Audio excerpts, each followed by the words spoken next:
Hello guys, तो आज हम लोग पढ़ने जा रहे हैं यंत्र के गुण, दोष और कर्म, जो कि होते हैं कितने 6, 12 और 24। तो चलिए लेट नहीं करते हैं, डायरेक्ट यंत्र के गुण पढ़ते हैं। तो पहला गुण क्या है? समाहितानी। समाहितानी का मतलब ये है कि जिस शस्त्र का जो प्रमाण है, मतलब जो उसकी लंबाई, चौड़ाई और ऊंचाई है वही होनी चाहिए। फिर उसके बाद है खर श्लक्ष मुखानी। तो देखो, खर और श्लक्ष मुखानी क्यों बोला है? क्योंकि हमें पता है कि यंत्र ब्लंट होते हैं, ठीक है, शार्प नहीं होनी चाहिए। तो इसलिए उन्होंने पहले ही बता दिया कि खर और श्लक्ष्ण हो उसका मुख, है ना, सुदृढ़, मजबूत हो, ठीक है, ऐसा नहीं कि टूट गया बीच में ही काम करते करते।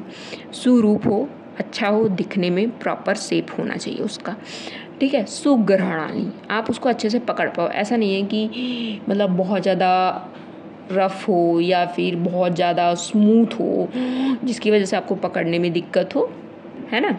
फिर यंत्र के दोष। तो यंत्र के दोष क्या होंगे? तो यंत्र के दोष देखो, यहाँ पे मैंने इजी वे में समझाने की कोशिश की जिससे आपको याद हो जाए। 4 अति से हैं, है ना। अति स्थूल, बहुत मोटा नहीं होना चाहिए, बहुत बड़ा नहीं होना चाहिए, है ना। अति दीर्घ, तो अति दीर्घ का ही उल्टा हो गया अति ह्रस्व, मतलब बहुत छोटा नहीं होना चाहिए, ठीक है। जैसे कि जिस शस्त्र की जो रिक्वायरमेंट है वो होनी चाहिए, है ना। ऐसा नहीं है कि आप जो चीज़ चाकू से हो सकती है आप उसको तलवार दे दो, बोलो तलवार से तुम इंसिजन या फिर एक्सीजन करो, तो थोड़ा दिक्कत होगी सर्जरी करने में, आप भी समझ सकते हैं। अति उन्नत, बहुत उठा हुआ नहीं होना चाहिए।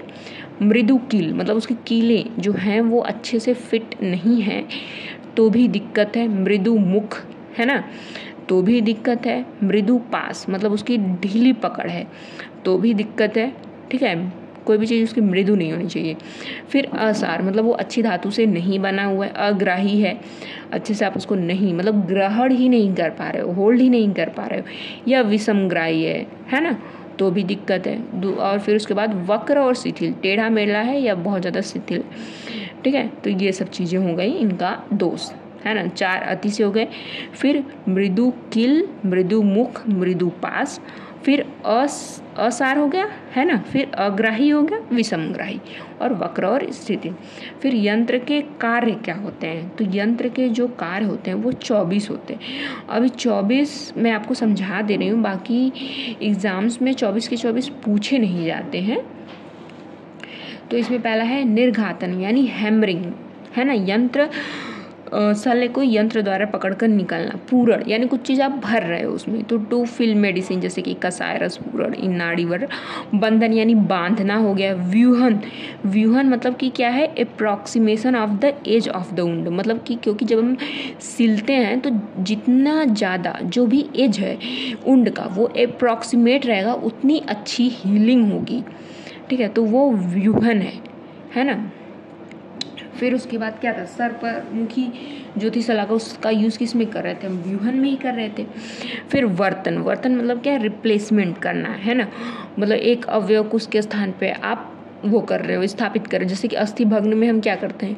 रिप्लेस करते हैं। चालन यानी मूवमेंट, है ना। अब चालन हम किस में करते हैं? तो जब कोई शल्य है, जैसे कि हमें कांटा भी कभी धंस जाता है ना और वो अंदर चला गया, तो हम उसको क्या करते हैं? उसका चालन ही करते हैं ना, किसी भी नीडल से ले करके उसको बार बार, मतलब हर एक साइड से दूसरे साइड से उसको वो करेंगे, निकालने की कोशिश करते हैं। आप समझ रहे होंगे मैं क्या कहना चाह रही हूँ।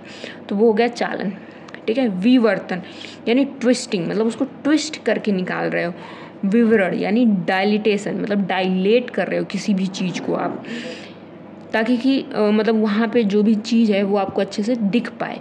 पीड़न यानी प्रेसिंग, ये हम किस में करते हैं? पीड़न आपके अस्थि में करते हैं हम लोग, या फिर हाँ व्रण से पूरी निकालने के लिए भी करते हैं। मार्ग विशोधन यानी किसी का मार्ग विशोधन कर रहे हो, तो मार्ग विशोधन के लिए सलाका थी ना, मूत्र मार्ग विशोधनी सलाका। तो ये देखो, अवरुद्ध मल मूत्र निकालने के लिए हम लोग करते हैं, वो मार्ग विशोधन ही है। तो नेक्स्ट काम क्या है? नेक्स्ट है विकर्षण। विकर्षण का मतलब है कि किसी चीज़ को खींच करके निकालना, है ना। आहरण मतलब उसको शल्य को नीचे दबा हुआ है उसको आपने उठाया एंड देन आपको उसको निकाल दिया, ठीक है। आक्षाण मतलब एक्सटेंशन, एक्सटेंशन मतलब कि कोई भी चीज़ आपके पास में एकदम है उसको आप खींच करके थोड़ा उसके बीच में आप स्पेस ला रहे हो। जैसा अस्थि भग्न में करते हैं उन्मन यानी कि नीचे दबी हुई चीज़ को ऊपर उठाना। ये भी हम अस्थि भग्न में आप जब देखोगे तो वहाँ पे करते हैं कि जो अस्थि टूटने के बाद नीचे दब गई है उसको ऊपर उठा रहे हैं और जो ऊपर की तरफ उठी हुई है उसको नीचे दबा रहे हैं, जिसको विनमन बोल दिया, क्रशिंग, तोड़ना किसी चीज़ को। तो ये हम मेनली असमरी में करते हैं। लिथोट्रिप्सी, रेनल स्टोन जब भी होता है तो उसको पहले छोटे छोटे भागों में क्रश किया जाता है, देन उसको निकाला जाता है। फिर उसके बाद है उन्मंथन, साउंडिंग, ठीक है। तो ये सलाका आदि यंत्र की सहायता से प्रनष्ट शल्य को जो खोजते हैं उसको बोलते हैं आचूषण, मतलब कि किसी भी लिक्विड पार्ट को आप सक करके निकाल रहे हो, जैसे आपका हाइड्रोसिल में किया जाता है ना। पस अगर बहुत ज़्यादा है तो उसको ड्रेन आउट करने के लिए किया जाता है। फिर एसड़ यानी प्रोबिंग, मतलब एक ब्लंट प्रोब को आप डाल रहे हो किसी भी मतलब एक तरह से स्रोतस में एंड देन आप वहाँ पे कुछ ढूंढ रहे हो तो वो नाड़ी व्रण आदि में उसकी गति, लंबाई, चौड़ाई और मार्ग ढूंढने के लिए किया जाता है कि वो कहाँ कहाँ तक फैला हुआ है। दारण मतलब कि बर्स्ट आउट करना।